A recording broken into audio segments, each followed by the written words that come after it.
Bonjour, je m'appelle Henri Knouf et je suis donc le candidat de l'UPR pour la 2e circonscription du Puy-de-Dôme. Je souhaite profiter de mon temps de parole pour parler de la fermeture de l'usine de la Saïta qui est basée à Riom. Donc à l'UPR, on n'est pas dogmatique, nous ne sommes pas opposés systématiquement aux fermetures d'usines. Par exemple, une entreprise en difficulté peut avoir besoin de réduire sa masse salariale et de cela, on peut discuter.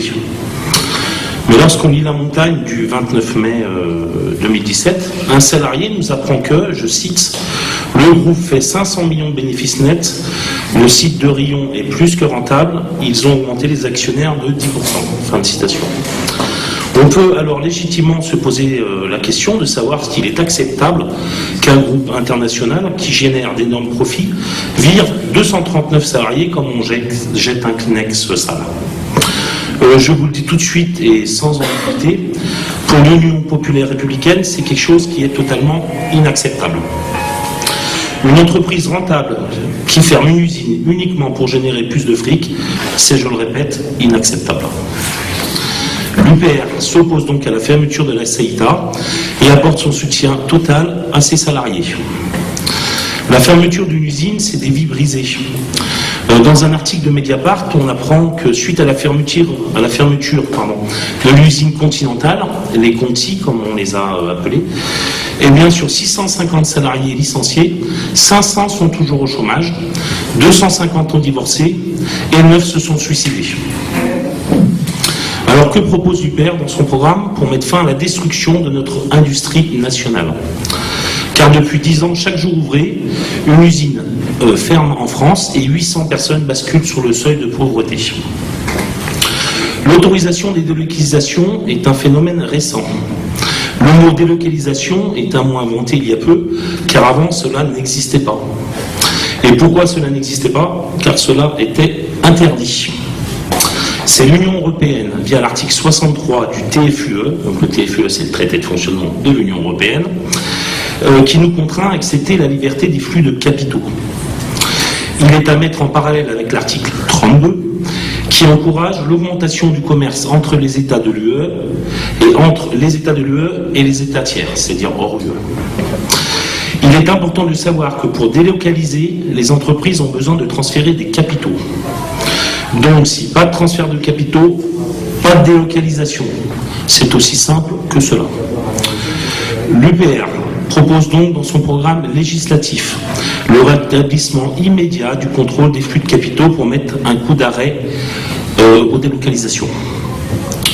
Ce que nous proposons n'est pas une mesure fantaisiste, mais une mesure appliquée dans l'ensemble des pays du monde qui réussissent d'un point de vue économique.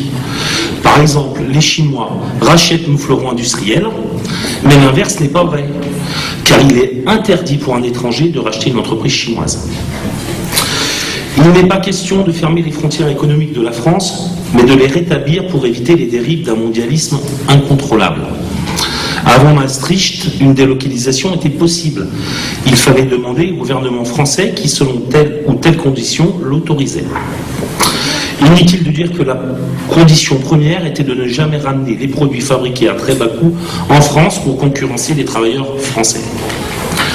Aujourd'hui, la concurrence est mondiale et l'UE veille à ce que nous ne puissions pas nous défendre contre une concurrence des pays à très bas coût. Si vous comprenez vraiment ce que je suis en train de vous expliquer, à moyen terme, c'est le retour mondial du trafic humain dans une logique négrière. Seule une capacité à contrôler ces frontières économiques peut nous sauver de la désertification industrielle, sauver nos acquis sociaux et nous sauver d'un chômage de masse toujours plus grand. Mais pour cela, vous l'avez compris, il faut sortir de l'UE pour ne plus être soumis à des traités qui détruisent notre pays. Comme nous venons de le voir, le rétablissement des contrôles des flux de capitaux permet de lutter efficacement contre les délocalisations. Mais il présente également 3 autres avantages. Premièrement, ce contrôle permet de lutter contre l'influence des agences de notation qui nous dictent aujourd'hui leurs lois. Deuxièmement, il permet de lutter contre la fraude fiscale. Nous estimons bas mot à 30 milliards par an la somme que le Trésor public pourrait récupérer. Nous pourrions ainsi financer nos services publics, nos retraites, notre sécu et bien d'autres politiques économiques et sociales, et cela sans taxer systématiquement plus les ménages français.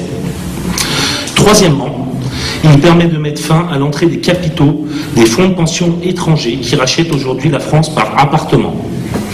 En effet, pour acheter une entreprise ou des terres agricoles en France, il faut faire entrer des capitaux. Donc, qui dit contrôle des flux de capitaux, dit contrôle par l'État des rachats d'entreprises françaises par des fonds étrangers. Je me permets de vous rappeler qu'il y a quelques années, la Saïta était une entreprise 100% française. Je conclurai par un rappel important.